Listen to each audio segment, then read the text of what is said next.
Until recently, every length release from Daniel Lopatin's Oneohtrix Point Never project possessed a single distinct and unified vision, from commercial sampling chillwave to thunderous, mutated EDM.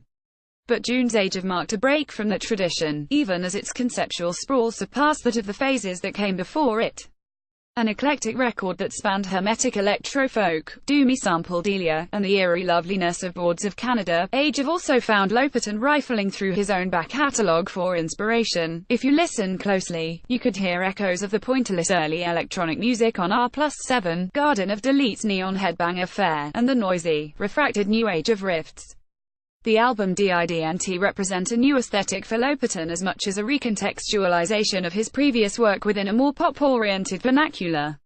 Less than 2 months later, Lopatin has followed up that statement with a standalone release of Age OF's Brooding, Schism meets RB Cut the Station, accompanied by 3 previously unreleased songs. One track, Trance 1, dates back further than Age of. It first surfaced in edited form on 2017's A Message from Earth, an audiovisual tribute to NASA's Golden Record project.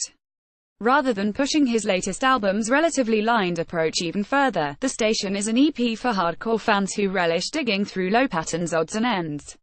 Its 14 minutes of previously unreleased material don't bear any significant resemblance to the vocal-led title track, and the record makes no discernible overarching statement. But if you've become fascinated with Lopatin's unique approach to electronic music over the last decade, the station provides some intriguing material to chew on regardless. Trance 1 is its highlight. 4 minutes of zithering synth clouds and gaping drone that perfectly realize the song's spaces, the place intentions, while Mono D pairs Age OF's occasional forays into medieval harpsichord with a nasty-sounding breakbeat that opens up to reveal Lopatin's approximation of a proper rave track.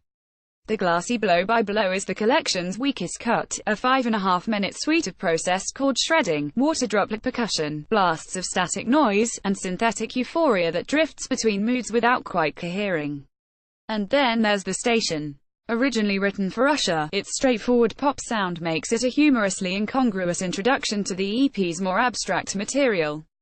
Still, it makes plenty of sense as a single. It's one of just a few Age of cuts that feature Lopatin on lead vocals, for the first time in OPN's existence, and it uses his singing in a fascinating way. His processed voice slithers in and out of a hypnotic bass line before the music spins out into a state of entropy, with synth lines crashing in and out of the mix as noisy squeals erupt like a DDoS attack on the song's mainframe. It's an open invitation to try to find the bottom of a bottomless hole, Lopatin sings, early in the station. Divorced from the themes of modernity and collapse that permeate Age of, the lyric could be interpreted as a summary of Lopatin's own ongoing mission to find new ways of deconstructing pop music, leaving only warped after images in his wake. See also, the title of Age OF's closing track, last known image of a song.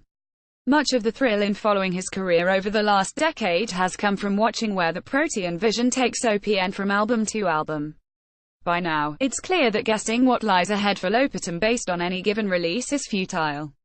If the station fails to offer any clues about his next move, at least we can presume that opacity is intentional.